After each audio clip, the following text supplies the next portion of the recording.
அருள்காந்த் தாண்டையா நல்ல photo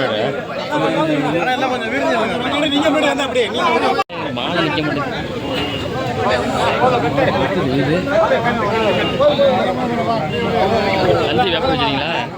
Nandi paper நந்தி paper doctor Kalaignar doctor Kalaignar doctor Kalaignar doctor Kalaignar doctor Kalaignar doctor Kalaignar doctor Kalaignar தந்தை பெரியாரின் புகழ் பேரறிஞர் அண்ணாவின் புகழ் முதல்வர் தளபதியா தலைவர் துணை முதல்வர் பொறுப்பு அமைச்சர் பிற்பட்ட நலத்துறை அமைச்சர் பொறுப்பு அமைச்சர் பிற்பட்ட நலத்துறை அமைச்சர் மாவட்ட கழக செயலாளர் நிவேதா முருகன் மாவட்ட கழக செயலாளர் நிவேதா இந்தியா மட்டுமில்லை உலகம் இருக்கிற தமிழர்களுக்கெல்லாம் வழிகாட்டியாகவும்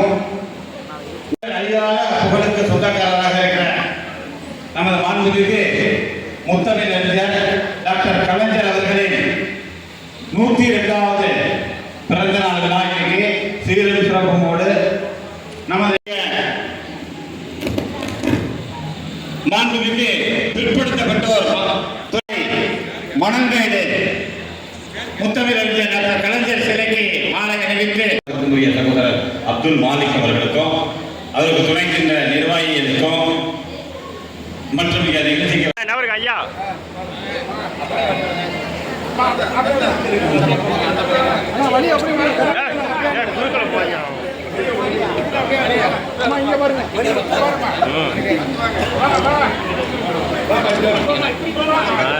உரைச்சே விடுக்க தெரியுமா? அதே மாதிரி கூட்டத்தில் உரைச்சிருக்கா ஒரு ஆளை.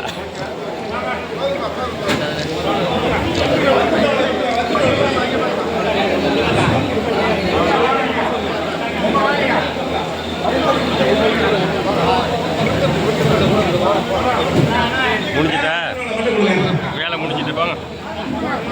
அந்த தலைவன் இந்த மண்ணில் இருந்துதான் புறப்பட்டு தமிழ்நாட்டையும் வறட்சி மிகுந்த மாநிலமாக மாற்றினார். இந்தியாவிற்கு பல்வேறு திட்டங்கள் முன்னெடுப்பதற்கான தலைவனாக உருவாக்கினார் முத்தமிழ் தலைவர் கலைஞர் அவர்கள். இன்றைக்கு நாடுகளும் எல்லா வீட்லையும் ரேஷன் கார்டு இருக்கு. எல்லோரும் அந்த பொது விநியோக திட்டத்தின் மூலமாக இன்றைக்கு எல்லோருக்கும் உணவுப் பொருட்கள் வழங்கப்படுகிறது என்றால் அதை இந்தியாவில் தமிழ்நாட்டில் தான் முதல் முறையாக தலைவர் கலைஞர் உருவாக்கி காட்டினார். அது இந்தியா முழுவதும் இன்றைக்கு செயல்படுத்தப்பட்டிருக்கிறது. அப்படிப்பட்ட தலைவர் இங்கே குறிப்பிட்டு சொன்னதை போல மகளிர் சுய உதவி குழுக்களுக்கான அந்த திட்டத்தை 1989 தருமபுரி மாவட்டத்தில் தொடங்கிய அந்த திட்டம் 35 ஆண்டுகளை கடந்து தமிழ்நாட்டில் இருக்கின்ற பல கோடி பெண்களுடைய வாழ்க்கை உயர்வதற்கு அடிப்படையாக அமைந்த மகத்தான திட்டம் தான் மகளிர் சுய உதவி குழுக்கள். இன்றைக்கு வங்கிகளுக்கே செல்லாத தாய்மார்கள் இன்றைக்கு வங்கிகள் உங்களை நம்பி இருக்கக்கூடிய சூழலை உருவாக்கியவர் தலைவர் கலைஞர் என்பதை நாம் யாரும் மறந்துவிடக்கூடாது. அப்படிப்பட்ட தலைவர் பள்ளிக்கல்வியுடைய பொற்காலம் என்று சொன்னால் அது கர்மவீரர் காமராஜர் காலம்.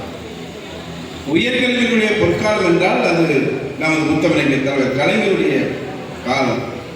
இன்றைக்கு தமிழ்நாடு முதலமைச்சர் உயர்கல்வித்துறைக்கு பல்வேறு திட்டங்களை கொண்டு வந்து உயர்கல்வியுடைய சிற்பியாக நம் தமிழ்நாடு முதலமைச்சர் அவர்கள் இன்றைக்கு விளங்குகிறார். இந்தியா பல மாநிலங்களில் இன்றைக்கு கல்வியில் இல்லாத மாநிலங்களை நாம் பார்க்கிறோம். இன்றைக்கு இந்தியாவில் தமிழ்நாட்டில் தான் கல்வி பெற்ற மிகச்சிறந்த மாநிலம் என்ற பெயரை நாம் பெற்றிருக்கிறோம் என்றால் அதற்கு காரணம் தலைவர் கலைஞர். நாம் எல்லோரும் கல்வி என்றால் படிப்பதற்கு பேனாவும் புத்தகங்களும் நோட்டும் தான் வழங்குகின்றோம் என்று சாதாரணமாக எண்ணிவிடக்கூடாது. ஒருவரிடத்திலே கல்வி கொடுத்தால் அவர் கல்வியால் அவர் உயர்வது மட்டுமல்ல, இந்த சமூகத்தில் பல ஏழை எளிய குடும்பங்களுக்கான அடிப்படை திட்டங்கள் நிறைவேற்றுவதற்கான கையெழுத்து போடுகின்ற ஒரு அதிகாரியாக உயர்கின்ற அந்த கல்வியைத்தான் தமிழ்நாட்டில் தந்தார். இந்தியாவில் தமிழ்நாடு இன்றைக்கு நம்பர் 1 மாநிலம் என்ற நிலைக்கு நாம் அடைந்திருக்கிறோம். அப்படிப்பட்ட தலைவருடைய பிறந்தநாள் விழாவில் நீங்கள் எல்லாம் கலந்து கொண்டு சிறப்பிப்பதில் மகிழ்ச்சியை தருகிறது. தலைவர் தளபதி அவர்கள் தலைவர் கலைஞருடைய பிறந்தநாள் விழாவை இன்றைய ஜூன் 3 இன்றைய நாளை தமிழக